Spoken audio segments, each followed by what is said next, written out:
Hello बच्चों, let's see this question and here this question says read the information below and answer the question that follow.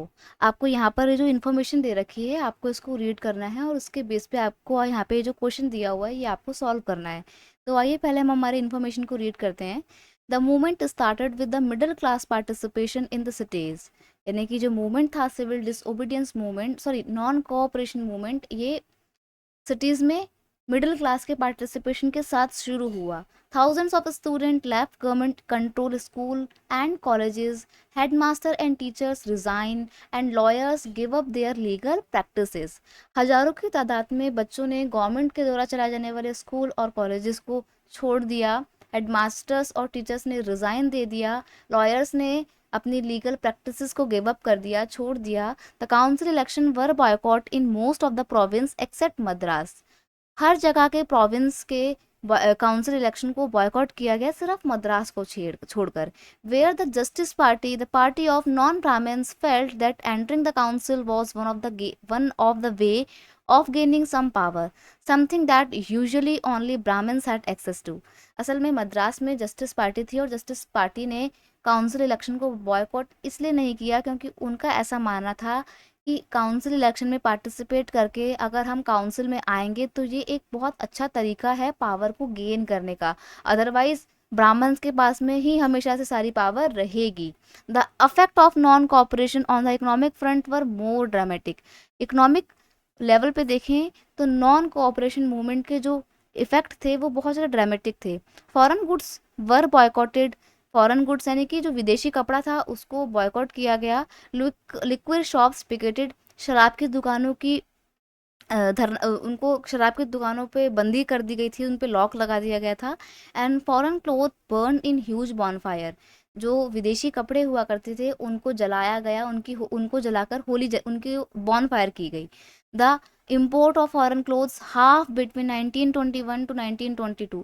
इतना ज़्यादा economic front पे इसका effect पड़ा था कि 1921 से 22 के दौरान एक साल के भीतर ही फॉरेन क्लोथ्स का जो इंपोर्ट हम कर रहे थे बाहर के देशों से, हम बेसिकली ब्रिटेन से जो हम कपड़ा खरीद रहे थे वो हाफ हो गया था उसका import. It value dropping from 102 crore to rupees 57 crore. जहां हम सिर्फ 102 करोड़ की शॉपिंग कर रहे थे, इंपोर्ट कर रहे थे, वो हाफ होके 57 करोड़ हो गया था just because of non cooperation movement.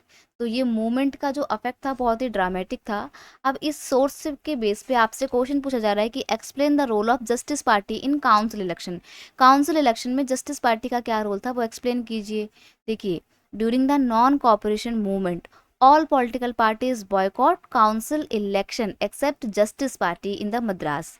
देखो, नॉन कॉरपोरेशन मूवमेंट के दौरान जो कि 1921 और 22 के दौरान कंटिन्यू हो रखा था इंडिया में, उस दौरान बहुत सारी पॉलिटिकल पार्टीज ने, ऑलमोस्ट सभी पॉलिटिकल पार्टी ने काउंसिल इलेक्शन को बॉयकॉट किया था. सिर्फ और सिर्फ एक पार्टी थी जिसने काउंसिल इलेक्शन में पार्टिसिपेट किया और वो पार्टी थी जस्टिस पार्टी. ठीक है, जस्टिस पार्टी जो कि मद्रास की थी उसने इस काउंसिल इलेक्शन में पार्टिसिपेट किया. It was the party of non Brahmins. ये नॉन ब्राह्मण्स की पार्टी थी. They did not join the non cooperation movement. इन जस्टिस पार्टी के लोगों ने जो कि नॉन ब्राह्मण्स थे, इन्होंने नॉन कोऑपरेशन मूवमेंट ज्वाइन नहीं किया, nor did it boycott elections, और ना ही इन्होंने इलेक्शंस का बॉयकॉट किया. बिकॉज अकॉर्डिंग टू दैम, क्योंकि उनके अनुसार council election was the way to getting power and promote interest which only Brahmins had access to. असल में जस्टिस पार्टी के नॉन ब्राह्मण्स लोगों ने बॉयकॉट नहीं किया इलेक्शन का बिकॉज उनका ये मानना था कि इस काउंसिल इलेक्शन के माध्यम से उनको जो पावर मिलेगी वो उनके ही इंटरेस्ट में या उनके ही फेवर में काम करेगी और उनको भी उतनी ही पावर दिलवाएगी जितना कि ब्राह्मण्स के पास में थे. तो बेसिकली मद्रास में ये लड़ाई जो है अंग्रेजों के खिलाफ नहीं थी बल्कि आपस में ब्राह्मण की ही थी, नॉन ब्राह्मण्स और ब्राह्मण्स के बीच में. इंडिया का यही प्रॉब्लम रहा है कि लोग आपस में लड़ते हैं. सेम यही हो रहा था नॉन कॉरपोरेशन मूवमेंट में. जब लोग सारे मिलकर अंग्रेजों के खिलाफ नॉन कॉरपोरेशन को बढ़ावा दे रहे थे उस दौरान जस्टिस पार्टी ने ऐसा नहीं किया. क्यों? क्योंकि सिर्फ उसको ब्राह्मण्स से आगे निकलना था. नॉन ब्राह्मण्स की पार्टी थी तो उनको ब्राह्मण्स से आगे निकलना था. I hope you understood it well. Best of luck.